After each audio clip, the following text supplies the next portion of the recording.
Hello दोस्तों, तो आज का हमारा टॉपिक है हाइड्रोकार्बन। दो ही चैप्टर इम्पॉर्टेंट है, एक जीओसी और दूसरा हाइड्रोकार्बन। इम्पॉर्टेंट इसलिए बोल रहे हैं क्योंकि ये ऑर्गेनिक केमिस्ट्री का बेसिक है।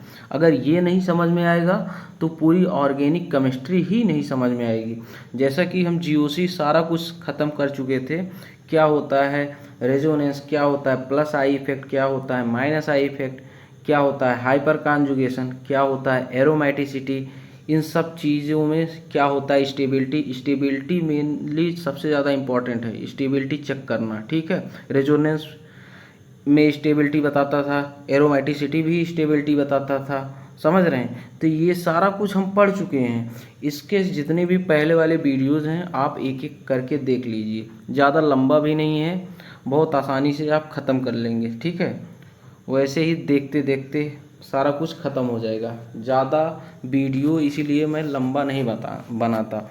हमारा उद्देश्य यही है सारा कुछ जितना भी है कम से कम समय में समराइज हो जाए।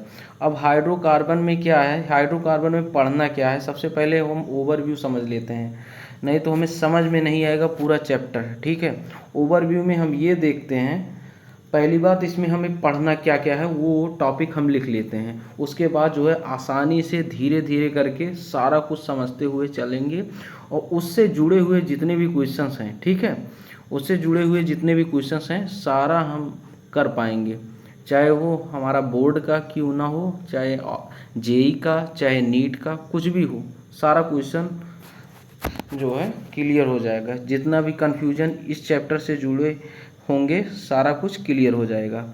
अब देखते हैं, हम चैप्टर स्टार्ट करने से पहले चैप्टर में पढ़ना क्या है, नहीं तो हमें कुछ भी समझ में नहीं आएगा।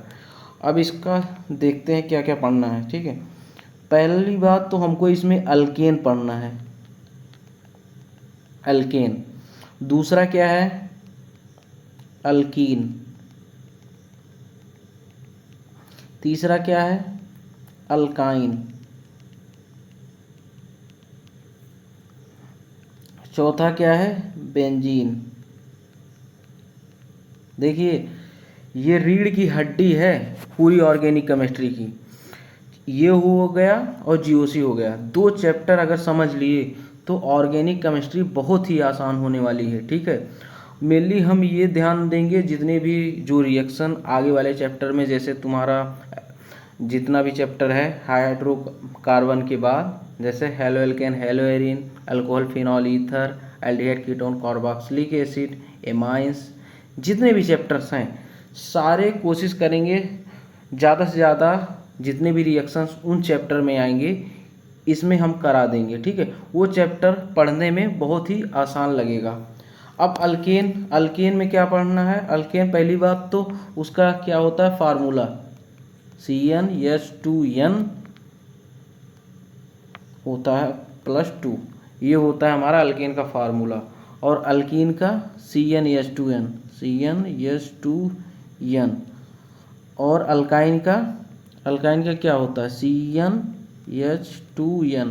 अब इसको याद कैसे करेंगे, देखिए +2 माइनस होता जाएगा, पहले में क्या था +2 था, ठीक है, दूसरे में +2 गायब हो गया, अब उसके बाद +2 और माइनस करिए, ठीक है, +2 और, तो इसमें -2 आ गया। ठीक है, और बेंजीन में, बेंजीन का फार्मूला क्या होता है, C6H6, ये हो गया हमारा बेंजीन का फार्मूला। अब देखिए अल्केन में हमको क्या क्या पढ़ना है, सारे जितने भी रिएक्शन हैं इसमें क्या क्या पढ़ना है, जितने टोटल हैं, ठीक है, इसमें क्या क्या पढ़ना है।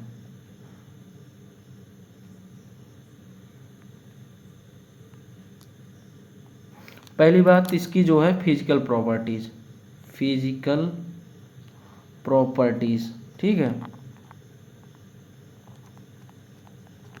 इसकी फिजिकल प्रॉपर्टीज। दूसरा केमिकल प्रॉपर्टीज, कौन कौन से रिएक्शन ये शो करता है,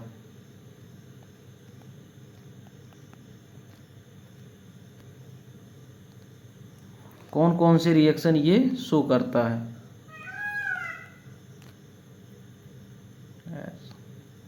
बार बार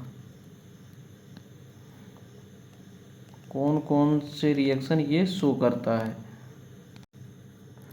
और इसका preparation method, preparation method.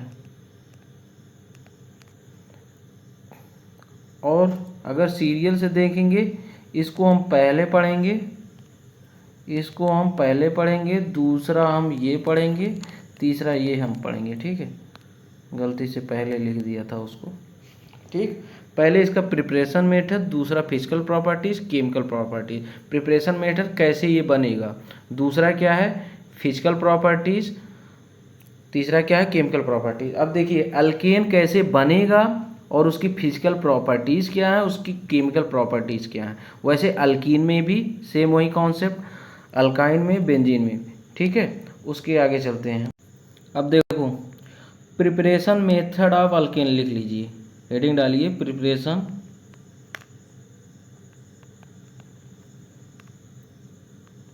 Of alkanes.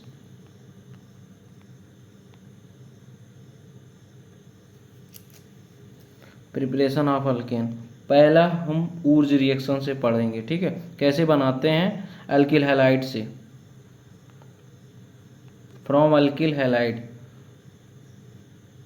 From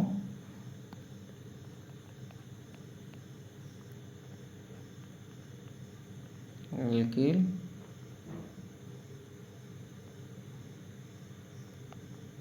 halides, from alkyl halides. अब देखेंगे फ्रॉम अल्काइल हैलाइड, पहला Wurtz reaction, Wurtz reaction, Wurtz reaction. अब देखो कैसे बनाते हैं, ऊर्ज रिएक्शन में ये तुम्हारा हुआ हेलो एल्केन या एल्किल हैलाइड बोलते हैं। अब इसमें क्या करते हैं, 2 मोल एन ले लेते हैं और एक और एल्किल हैलाइड ले लेते हैं, 2 मोल एन और एक एल्किल हैलाइड और ले लेते हैं, और एन ड्राई ईथर की प्रेजेंस में। ठीक है, एन ड्राई ईथर, एन तो ले लिए हैं ऑलरेडी, तो ड्राई ईथर, ड्राई ईथर क्या बन जाता है तुम्हारा। अब देखो ये चीज़ रिमूव हो जाती है, -2Na हो जाता है। ठीक है, और यहाँ बन जाता है RR 2Na। ये हमारा हो गया ऊर्ज रिएक्शन, समझ गए ना। ये हो गया हमारा सिंपल सा ऊर्ज रिएक्शन। अब इसमें रिएक्टिविटी यक्स क्या क्या होता है। ठीक है, यक्स क्या क्या होता है, फ्लोरीन, क्लोरीन, ब्रोमीन, आयोडीन। ये है तुम्हारा रिएक्टिविटी ऑर्डर।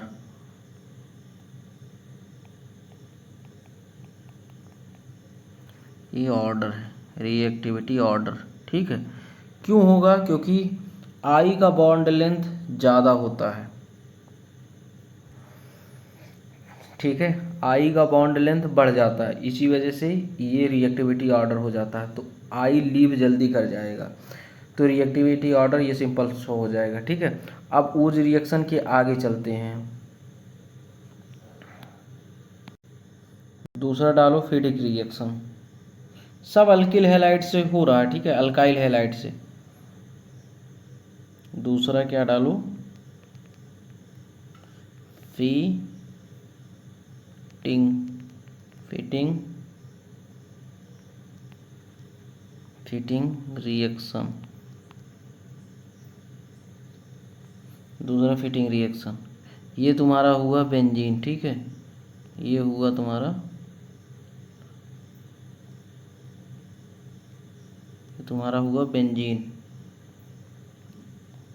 इसको भी एल्काइल हैलाइड बोलेंगे। इसमें भी 2 सोडियम ले लेते हैं, 2 सोडियम, और इधर भी 1 ले लेते हैं बेंजीन।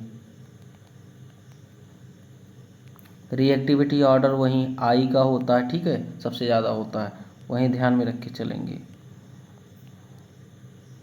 ये हुआ। ठीक है, अब क्या करता है, इसको यक्स, एक्चुअली इसको हम रेड ले लेते हैं। ठीक है, ये रिमूव हो जाता है, बस इसका प्रोडक्ट बता दें, इसका प्रोडक्ट ये होगा तुम्हारा बेंजीन।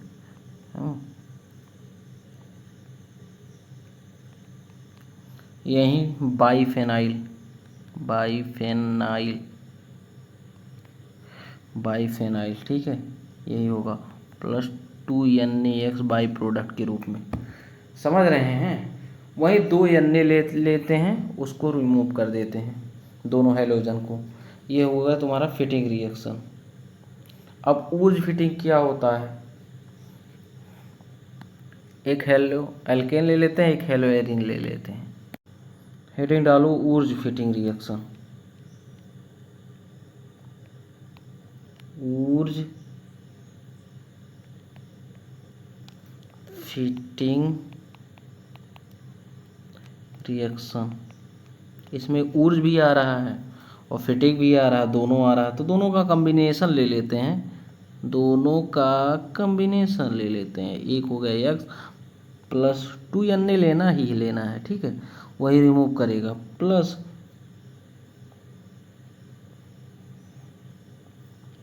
r, यहाँ पर x, यहाँ पर r, ठीक है।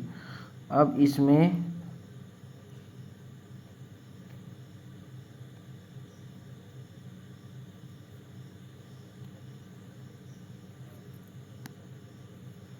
ड्राई ईथर, इसमें ड्राई ईथर क्या करेगा, रिमूव करेगा ना, क्या बन जाएगा, टॉल्यूइन बन जाएगा आपका, टॉल्यूइन +2 बाई प्रोडक्ट के रूप में, ठीक है। आगे देखो, सब अल्केन का प्रिपरेशन चल रहा है यूजिंग ग्रिग्नार्ड रीजेंट,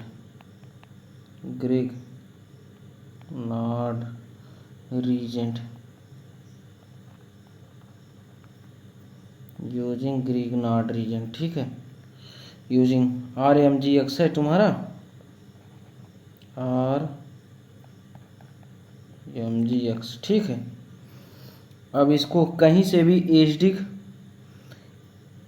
हाइड्रोजन मिल गया, R को क्या लिख सकते हैं, CH3 ना, तो हम ऐसे भी लिख देते हैं, रुको, कहीं से भी इसको एसिडिक हाइड्रोजन मिल गया, ग्रिग्नार्ड रीजन पहचानने का तरीका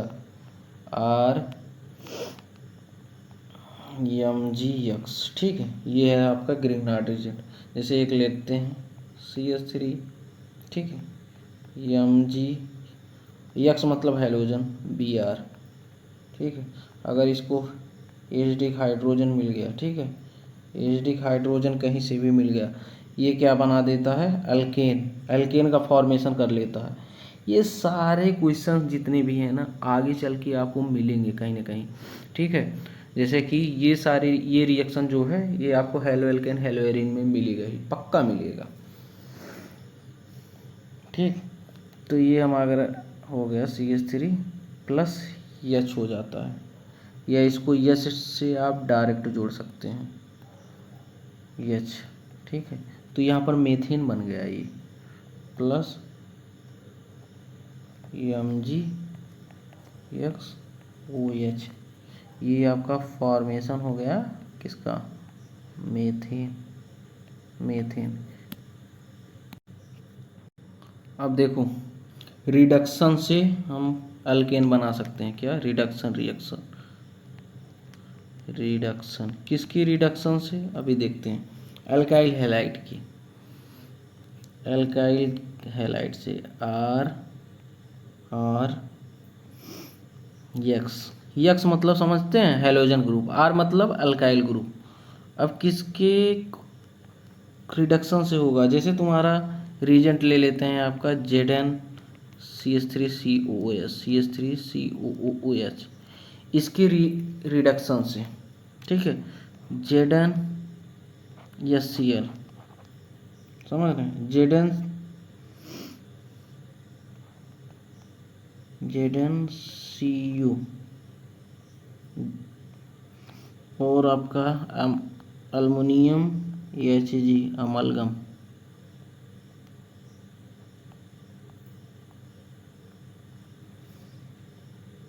जिंक NaOH, ये सारे जितने भी रिएजेंट अगर इसके साथ मिल गए, ठीक है, तो क्या फॉर्मेशन हो जाएगा, RH, किसका, अल्कीन।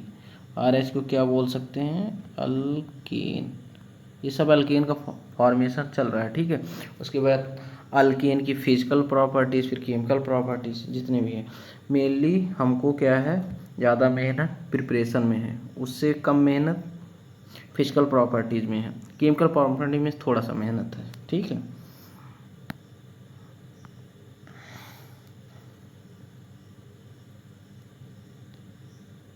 जैसे रिडक्शन में आप एक एग्जांपल लिख लीजिए, CH3Cl, ठीक है।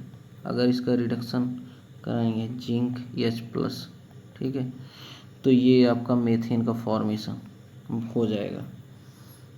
एक एग्जांपल लेते हैं,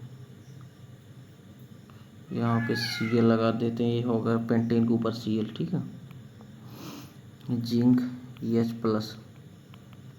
तो सिंपल पेंटेन हो जाएगा। ये हो गया आपका क्वेश्चन, क्वेश्चन भी कराते चलना है, ठीक है। तो ध्यान में रख के चलना, क्या, ये भी बहुत इंपॉर्टेंट रीजेंट है, क्या है, बेस्ट रिड्यूसिंग एजेंट, बाप रीजेंट भी बोलते हैं। कोई भी मिल गया सबको अल्केन में रिड्यूस कर देता है, कोई भी मिल गया सबको अल्केन में रिड्यूस कर देगा। कुछ कुछ पॉइंट लिख लेंगे अभी, किसको किसको रिड्यूस कर देगा। जैसे क्वेश्चन है, करिए आप, ठीक है। रेड फास्फोरस HI है, सबको हम रिड्यूस ही करेंगे, ठीक है। ये तुम्हारा अल्किल हैलाइड हो गया, ठीक है, ये तुम्हारा अल्किल हैलाइड हो गया, ये हो गया आपका अल्कोहल, ये हो गया आपका एल्डिहाइड, ये हो गया आपका कीटोन। तो ये सारी चीज़ें आप जो है, ये हो गया आपका कार्बोक्सिलिक एसिड।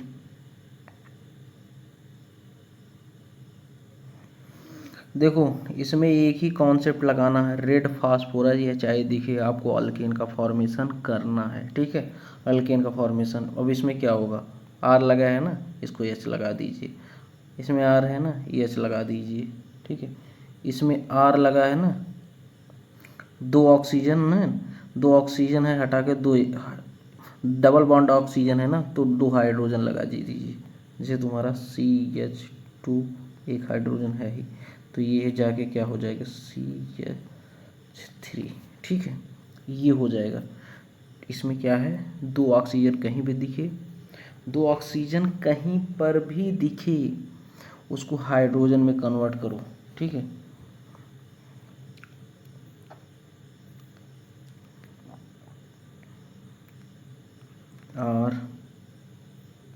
CH2R, ये बन जाएगा, ठीक है। इसमें क्या है, इसमें X रिमूव हो जाएगा, X रखेंगे नहीं, RCH3, इसमें भी RCH3, इसमें OH रिमूव हो जाएगा, RCH3, ठीक है। ऐसे होगा क्वेश्चन, सारे क्वेश्चन सॉल्व कर लीजिए। देखो अगला प्रिपरेशन मेथड है आपका from carboxylic acid. Carboxylic acid से हम क्या बनाते हैं, अल्केन का फॉर्मेशन कर लेते हैं। पहला है कोलबेज इलेक्ट्रोलिसिस मेथड। कोलबेज इलेक्ट्रोलिसिस मेथड में क्या होता है, कोई भी कार्बोक्सिलिक एसिड को क्या करते हैं, कोई भी कार्बोक्सिलिक एसिड से हम क्या करते हैं, जैसे सोडियम हो गया, ठीक है, सोडियम हो गया, मेटल से रिएक्ट कराते हैं, तो इसका फॉर्मेशन हो जाता है, ये देखिए, ठीक है। अब ये जो है तुम्हारा कार्बोक्सिलिक एसिड से फर्दर रिएक्ट करता है किसमें, जैसे कार्बोक्सिलिक एसिड है, ठीक है, कोई मेटल से रिएक्ट करेगा, ये आपका मैकेनिज्म है पूरा, ठीक है।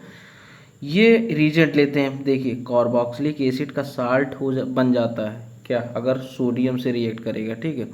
तो कार्बोक्सिलिक एसिड से डायरेक्ट RR का फॉर्मेशन हो जाता है, एनोड पे फॉर्मेशन होता है आपका CO2 और अल्केन का। इसमें ध्यान देने वाली बात क्या है, मीथेन का फॉर्मेशन नहीं होगा, मीथेन का फॉर्मेशन नहीं होगा, ठीक है, इथेन का होगा। और H2 और NaOH का फॉर्मेशन होता है आपका कैथोड पे बाई प्रोडक्ट के रूप में जो भी है मिलता है। वैसे हो गया तुम्हारा सल्फोनेट वाला, ठीक है, NaH2 तो RR का फॉर्मेशन H2NaOH कैथोड में मिलता है। तो यही सब ध्यान देने वाली बात है, बाकी सिंपल सिंपल चीज़ें हैं। CH4 तुम्हारा ऊज रिएक्शन में भी नहीं बनता था और अनसिमेट्रिकल अल्केन का फॉर्मेशन नहीं होता था। मेनली यही ध्यान देना है, अनसिमेट्रिकल अल्केन का फॉर्मेशन किस में नहीं होता था, ऊर्ज रिएक्शन में। अनसिमेट्रिकल मतलब जैसे तुम्हारा 1 है हो गया, 3 हो गया, 5 हो गया, अनसिमेट्रिकल हो गए, ठीक है। तो मेथेन हो गया, प्रोपेन हो गया, पेंटेन हो गया, हेप्टेन हो गया, ये सारे अनसिमेट्रिकल है ना, तो ये सारे जो है फॉर्मेशन नहीं होगा। सिंपल सी चीज़ें हैं, ठीक है। क्वेश्चन यही पूछेगा, कार्बोक्सिलिक एसिड दे देगा, ये रीजेंट दे देगा, आपको सिंपल अल्केन का फॉर्मेशन कर देना है, ठीक है। CO2 बाई प्रोडक्ट के रूप में निकलेगा और इसमें CH4 का फॉर्मेशन नहीं होगा। ध्यान देने वाली बात यही इंपॉर्टेंट है, एनोड पे आपका इथेन और CO2 का फॉर्मेशन होता है, अल्केन और CO2 का, और कैथोड पे H2 और NaOH का जो ये है, ठीक है। ये दोनों याद रखेंगे, एनोड कैथोड पे प्रोडक्ट क्या बन रहे हैं। तो ये हो गया आपका कोलबेज इलेक्ट्रोलिसिस। आगे चलते हैं सोडा लाइम डीकार्बोक्सिलेशन पे। सोडा लाइम डीकार्बोक्सिलेशन में क्या ध्यान देना है, रिमूवल ऑफ CO2, उसमें भी रिमूवल ऑफ CO2 होता था, किसमें, कोलबेज इलेक्ट्रोलिसिस। कार्बोक्सिलिक एसिड लेते हैं और NaOH और COAO क्या लेते हैं, 3:1 के रेशियो में लेते हैं, 3:1 लेते हैं NaOH और CaO, ठीक है। सोडा लाइम बोलते हैं इसको, सोडा लाइम डीकार्बोक्सिलेशन। अल्केन का फॉर्मेशन हो जाता है, इसमें मीथेन भी बना सकते हैं और Na2CO3 निकल जाता है। जैसे तुम्हारा हो गया, ये रिमूव करके कम्प्लीटली CO2 और हाइड्रोजन इसको दे देंगे, RH का फॉर्मेशन हो जाएगा, ठीक है। बाकी मैकेनिज्म है, मैकेनिज्म वैसे पूछा नहीं जाता, क्वेश्चन दे देगा क्या, ये दे देगा और रीजेंट दे देगा, ये रीजेंट आपको सिंपल अल्केन का फॉर्मेशन कर लेता है, ठीक है। No reagent stability of carbocation,